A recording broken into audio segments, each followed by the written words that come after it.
Perang bisa dimulai bukan karena fakta, tapi karena kebohongan yang disengaja. Siapa yang menyalakan api dan siapa yang sebenarnya membawa korek? Bayangkan, sebuah tragedi besar, bom meledak, warga sipil tewas, dunia marah, lalu negara A menyerang negara B dengan alasan pembalasan. Politikus A menyerang politikus B. Perusahaan A menyerang perusahaan B dengan alasan pembalasan. Tapi belakangan terungkap bahwa serangan itu direkayasa oleh negara A sendiri. Tujuannya membangun opini publik, menciptakan musuh, dan mendapatkan justifikasi perang. Inilah yang disebut dengan operasi bendera palsu atau False Flag Operation, sebuah taktik gelap yang telah mengubah wajah sejarah dunia berkali-kali. Pertanyaannya sekarang, jika sejarah bisa dibentuk lewat kebohongan, maka siapa sebenarnya penguasa kebenaran itu sendiri? Secara sederhana, operasi bendera palsu adalah tindakan yang dilakukan oleh satu pihak, tetapi disamarkan seolah-olah dilakukan oleh pihak lain. Tujuannya jelas, yang pertama menyalahkan musuh, kemudian yang kedua membangun legitimasi serangan, dan yang terakhir mendapatkan simpati publik atau simpati internasional. Contoh sejarah yang paling terkenal dari operasi bendera palsu diantaranya tahun 1931, yaitu yang disebut dengan insiden Mukden. Jepang meledakkan rel keretanya sendiri dengan menyalahkan Cina, lalu menjadikannya alasan menginvasi Manchuria.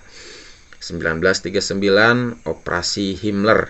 Nazi Jerman menciptakan insiden palsu seolah Polandia menyerang untuk memicu Perang Dunia Kedua.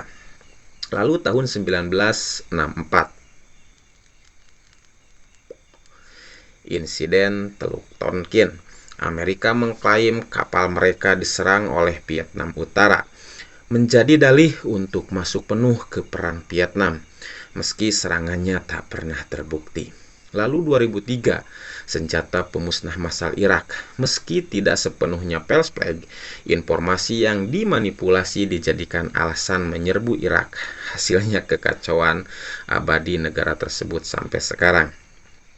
Operasi semacam ini bekerja dengan mengontrol narasi, memanipulasi emosi publik, dan menciptakan musuh yang dibutuhkan.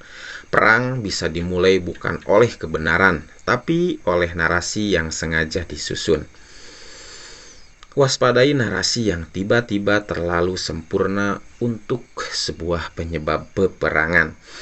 Saat media tiba-tiba serempak menyudutkan satu pihak, kita harus bertanya, apakah ini fakta atau ada narasi besar yang sedang dikonstruksi? Generasi muda harus berani berpikir kritis, tidak larut dalam euforia nasionalisme semu yang dibentuk secara manipulatif. Kita pernah jadi korban dan pelaku narasi rekayasa. Dari peristiwa G30S sampai kerusuhan Mei 1998, sejarah kita menyimpan tanda tanya besar tentang siapa yang benar-benar memulai. Belajar dari sejarah berarti berani membuka luka lama, bukan menutupinya demi kenyamanan. Kemerdekaan berpikir adalah benteng terakhir bangsa. Ketika informasi bisa dimanipulasi dan kebenaran bisa dibeli, maka satu-satunya kekuatan rakyat adalah kesadaran berpikir yang merdeka. Pendidikan sejarah harus dibangun bukan untuk menghafal tanggal dan nama, tapi untuk melatih daya kritis. Jangan terjebak menjadi alat kepentingan global.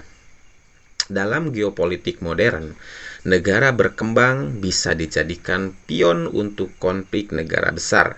Bahkan tanpa sadar, Indonesia harus selalu siaga. Jangan sampai bendera palsu dikibarkan di tanah kita.